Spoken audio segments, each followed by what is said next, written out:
কুমিল্লায় ঈদে মিলাদুন্নবী সাল্লাল্লাহু আলাইহি ওয়াসাল্লাম উপলক্ষে ছাত্র হিজবুল্লাহর আনন্দ মিছিল। নিজস্ব প্রতিনিধি কুমিল্লা।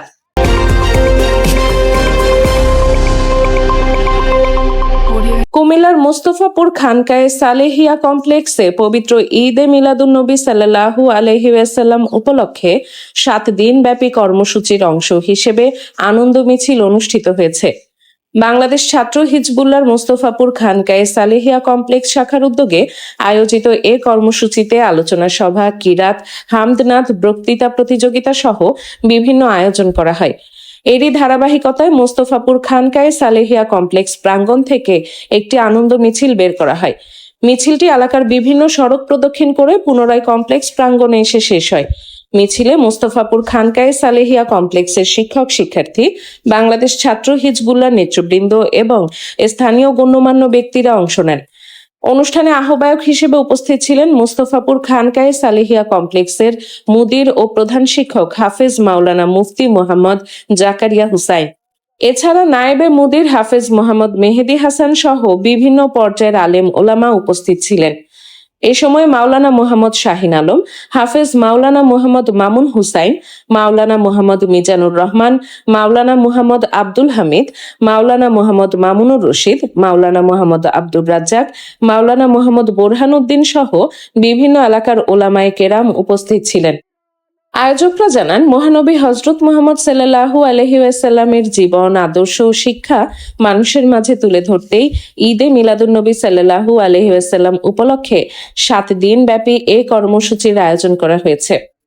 মোস্তফাপুর খানকায়ে সালেহিয়া কমপ্লেক্সের সকল ছাত্র, শিক্ষক ও স্থানীয় গণ্যমান্য ব্যক্তিরা কর্মসূচিতে অংশ নেন। আমরা এমন একজন নবীর শুভ আগমন উপলক্ষে একত্রিত হয়েছি।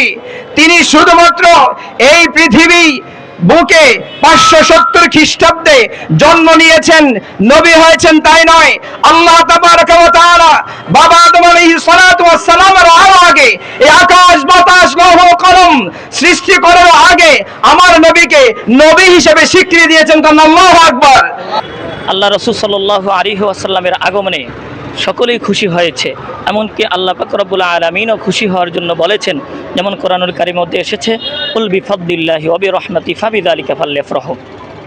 এখানে বিফাদলিল্লাহর ব্যাখ্যা করতে গিয়ে মুফাসসিরে কেরাম, বিশেষ করে ইমাম জালালউদ্দিন সুয়ুতী রাহিমাহুল্লাহ তাআলা, রইসুল মুফাসসিরিন সাহাবায়ে কেরামের মধ্যে আব্দুল্লাহ ইবনে আব্বাস রাদিয়াল্লাহু তাআলা আনহুর একটি রিওয়ায়েত এনে তিনি বলেছেন, ফদল দ্বারা উদ্দেশ্য হচ্ছে, মুরাদ হচ্ছে আল ইলমু রহমতিহি, রহমত দ্বারা মুরাদ হচ্ছে মুহাম্মদুর রাসূলুল্লাহ সাল্লাল্লাহু আলাইহি ওয়াসাল্লাম। সম্মানিত হাজিরিন, এরপরেই যে শব্দটা, বাক্যটা এসেছে, ফাল্লাফরাহু, তোমরা খুশি হও, আনন্দ প্রকাশ করো। সুতরাং আল্লাহ রাসূল সাল্লাল্লাহু আলাইহি ওয়াসাল্লাম এই ধরায় আগমন করেছেন 12 রবিউল আউয়ালে। সুতরাং আমরা সকলে খুশি হব, এটাই স্বাভাবিক, এটা আল্লাহ তাআলার হুকুম।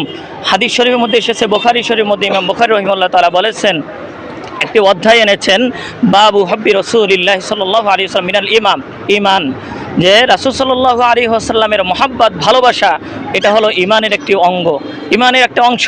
ঈমান অর্থাৎ রাসূল সাল্লাল্লাহু আলাইহি ওয়াসাল্লামের ভালোবাসার নামই হচ্ছে ঈমান। রাসূল সাল্লাল্লাহু আলাইহি ওয়াসাল্লামের ভালোবাসা না থাকলে তার ঈমান থাকবে না। রাসূল সাল্লাল্লাহু আলাইহি ওয়াসাল্লামের ভালোবাসা আছে, ঈমান আছে। কেউ সরাসরি আল্লাহকে মানলো, সে কিন্তু পরিপূর্ণ মুমিন হতে পারবে না। আল্লাহ রাসূলের ভালোবাসা, আল্লাহ রাসূল সাল্লাল্লাহু আলাইহি ওয়াসাল্লামের ইত্তেবা, আল্লাহ রাসূল সাল্লাল্লাহু আলাইহি ওয়াসাল্লামের অনুসরণ লাগবে।